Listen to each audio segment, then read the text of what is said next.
Hi guys, welcome to yet another wonderful session of Learning with Prepclass. My name is Tutor Olalekon Israel, and in today's video we will be answering questions from the WAEC English 2020 past questions, questions 41 to question 45. Now, remember, the purpose of this session is to guide you on how to answer similar WAEC questions like these ones. So, before we begin answering the questions, kindly subscribe to our channel so you can get free access to numerous educational materials like this one. So, let's move on to what we have to learn today.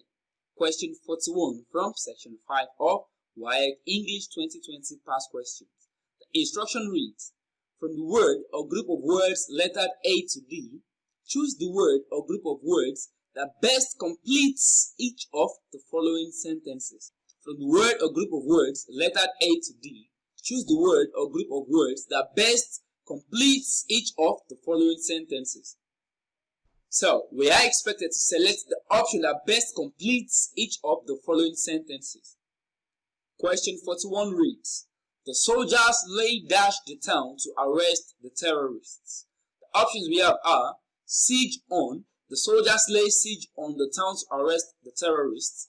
The soldiers lay siege to the town to arrest the terrorists.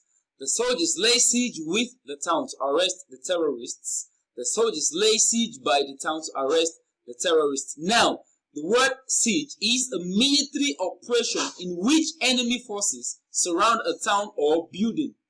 A siege is a military operation in which enemy forces surround a town or building, cutting off essential supplies with the aim of compelling those inside to surrender.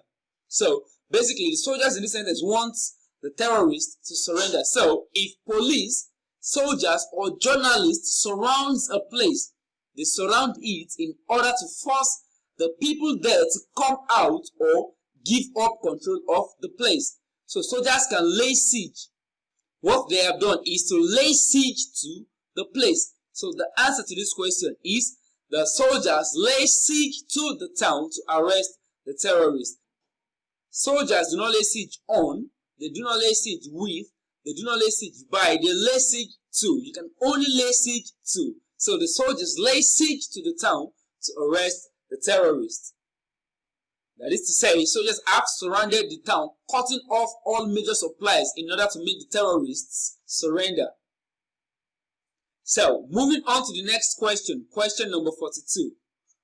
Remember, we have to select the option that best completes the sentence. Question 42 reads, power has not been restored dash many parts of the town. Is it power has not been restored to many parts of the town?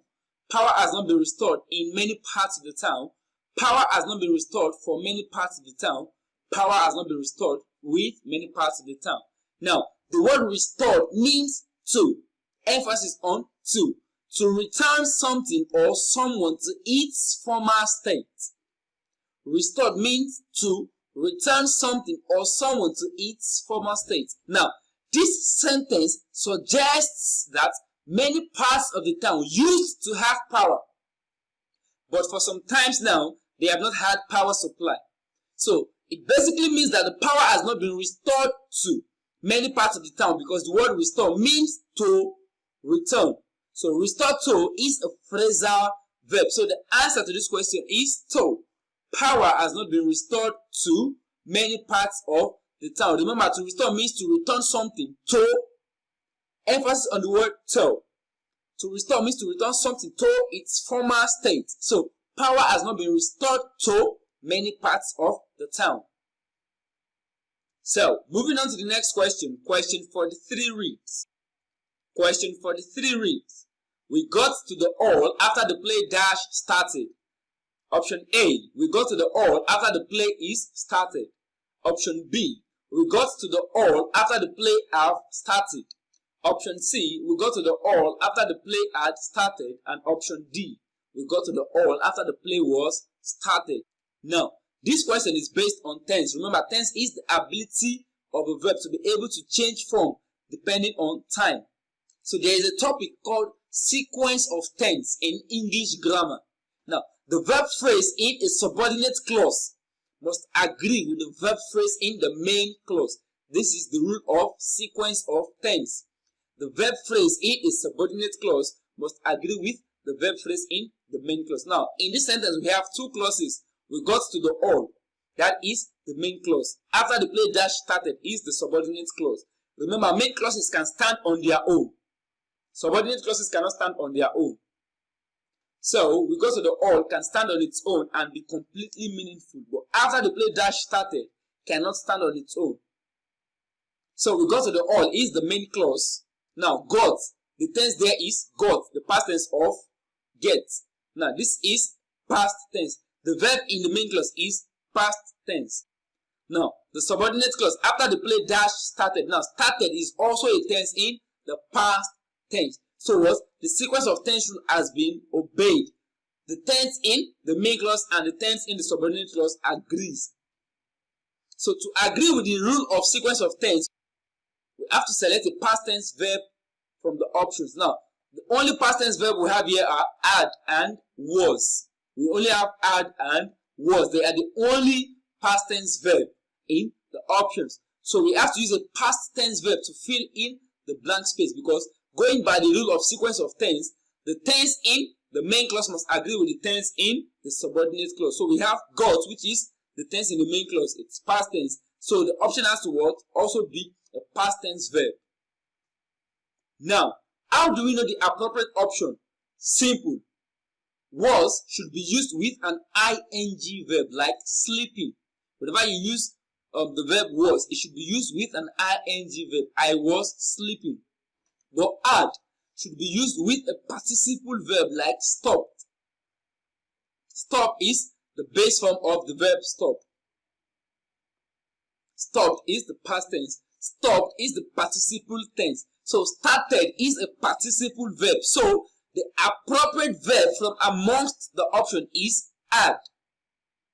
Remember, was can only be used with ing verb, and we must only use the past tense verb. Since was and had are the only past tense verbs in the options, was can only be used with an ing verb, but had must be used with a participle verb, and started is a participle verb. It's the participle form of the verb start. So the appropriate verb from amongst the option is had. Now, this makes this sentence an example of a past perfect tense. Now, what is a past perfect tense? A past perfect tense is a tense that shows that an action happened before another action in the past. That means two actions happened, but one happened first before another one in the past. So what is the first action here? So we got to the all after the play had started. Now, the first action was the play started, then we later got to the all. So the past perfect tense is formed using had plus any participle verb. So we got to the all after the play had started. Remember, going by the sequence of tense rule, the tense of the verb in the main clause must be maintained in the subordinate clause. We have got in the main clause, it's a past tense. We have to use had, which is also a past tense verb. And we are using had because only had amongst the options can be used with a participle verb, which is started. So we got to the all after the play had started. So, moving on to the next question, question 44 reads, the woman said the maid should dash all the plates before going to bed. Option A, the woman said the maid should wash out all the plates before going to bed. Option B, the woman said the maid should wash up all the plates before going to bed. Option C, the woman said the maid should wash off all the plates before going to bed. Option D, the woman said the maid should wash away all the plates before going to bed. Now, wash out means to clean the inside of a container or vessel with water. Now, the plates in this sentence, we don't know if they are deep plates that can actually be washed inside. Now, wash up is the act of cleaning plates, pans, glasses, knives, forks, and so on after a meal, or the objects needing to be washed. So the answer to this question is wash up, because wash up is the act of cleaning plates, pans, glasses, knives, forks. It is a cleaning plates. Now, wash off means cleaning something with water. Like when a mud stains you, you can actually wash it off with water, or when you're washing off your makeup. Wash away means carrying something away by the movement of water. The dirt in the gutter have been washed away. They have been carried away by the movement of water. So the answer to this question is wash up.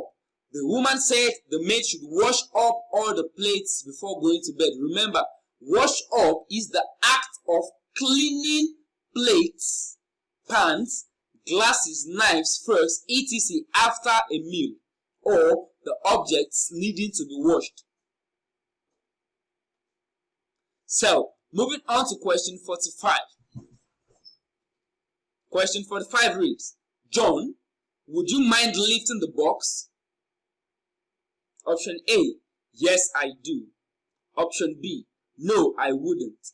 Option C, yes I wouldn't. Option D, no I don't. Now this question is based on tag questions. Now to answer tag questions, the following rules are very, very important. Now this is in relation to this particular question. Now whenever you have a positive statement, you must use a negative response. Whenever you have a negative statement, you must use a positive response. Now, in this sentence, we have a positive statement. John, would you mind lifting the box? A positive statement is a statement without not or nt. A negative statement is a statement with not or nt. So this sentence is a positive statement. Remember, whenever we have a positive statement, a negative response must be used. Whenever we have a negative statement, a positive response must be used. Now, an auxiliary verb used in the question must be repeated in the answer in the appropriate form. Now, the auxiliary verb we have here is would. It's a modal auxiliary verb. Would. So it must be repeated in the answer in the appropriate form. Now, since the question is in the positive, when we are repeating the auxiliary verb in the answer, it must come in the negative. So the answer to this question is no, I wouldn't. John, would you mind lifting the box? Now that is a positive statement. No not or nt. No, I wouldn't is the appropriate answer because we have repeated what? The auxiliary verb, which is would, in the negative nt. So no, I wouldn't. John, would you mind lifting the box? No, I wouldn't mind lifting the box. And with that, we've come to the end of this wonderful session. Please do not forget to like and comment. Also, subscribe to this channel. Please and please and please. Do not forget to ask your questions in the comment section. Also, share this content with your friends. Thank you for your time. Enjoy the rest of your day. Bye.